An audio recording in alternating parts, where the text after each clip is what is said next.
ଆଜି ତିଆରି କରିବା ଆମ୍ବ କେକ୍। ବିନା ଅଟା ବିନା ମଇଦାରେ ପୁରା ସ୍ପଞ୍ଜି ଆଉ ପୁରା ନରମ ହେଇଛି। ଦେଖନ୍ତୁ, ଚାଲନ୍ତୁ ଦେଖିବା ତାର ରେସିପିଟି। ନେଇଯିବା ପାଚିଲା ଆମ୍ବ ନେଇକି ତାର ରସ ସବୁ ବାହାର କରିଦେବା। ତାପରେ ନେଇଯିବା ସୁଜି। ବଡ଼ଦାନା ସୁଜି ନିଅନ୍ତୁ, ନହେଲେ ସରୁଦାନା ସୁଜି ନିଅନ୍ତୁ। ତାକୁ ଗ୍ରାଇଣ୍ଡର ଜାର୍ରେ ଦେଇକି ଗ୍ରାଇଣ୍ଡିଙ୍ଗ କରିକି ଚୁନା କରିଦେବା। ତାକୁ ବାହାର କରିଦେଇକି ସେଇ ଜାର୍ରେ ନେଇଯିବା ଆମ୍ବ ରସକୁ, ତା ଦେହରେ ଦେଇଦେବା ସ୍ୱାଦ ଅନୁଯାୟୀ ଚିନି, ଆଉ ନେଇଯିବା କିଛି କ୍ଷୀର, ଆଉ ନେଇଯିବା କିଛି ମିଲ୍କ ପାଉଡ଼ର।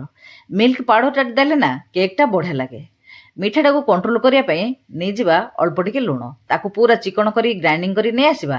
ସେଇ ଆମ୍ବ ରସ ଦେହରେ ମିଶାଇଦେବା ସୁଜିଟିକୁ।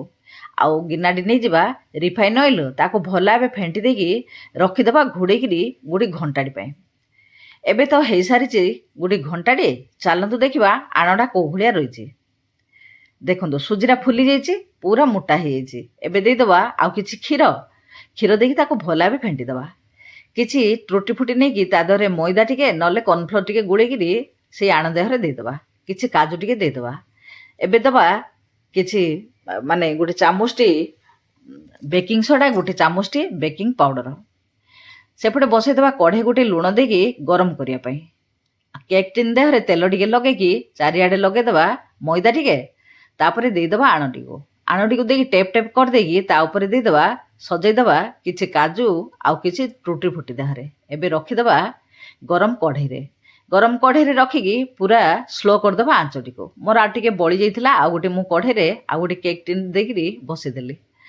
ପୁରା 40 ମିନିଟ୍ ପରେ ଦେଖନ୍ତୁ କେତେ ସୁନ୍ଦର ପୁରା ହେଇଯାଇଛି କେକ୍ଟି। ବଢ଼ିଆ ପୁରା ସିଝିଯାଇଛି।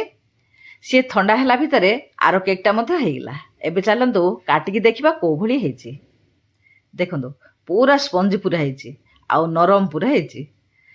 ଦେଖନ୍ତୁ ପୁରା କେତେ ପୁରା ନରମ ହେଇଛି। ଆପଣମାନେ ଭିଡ଼ିଓଟି ଦେଖନ୍ତୁ, ଭଲ ଲାଗିଲେ ଲାଇକ୍ ଗୋଟେ କରନ୍ତୁ। ଆଉ କେମିତି ଲାଗିଲା ଭିଡ଼ିଓଟା ନିଶ୍ଚୟ କମେଣ୍ଟ ଟିକେ କରନ୍ତୁ।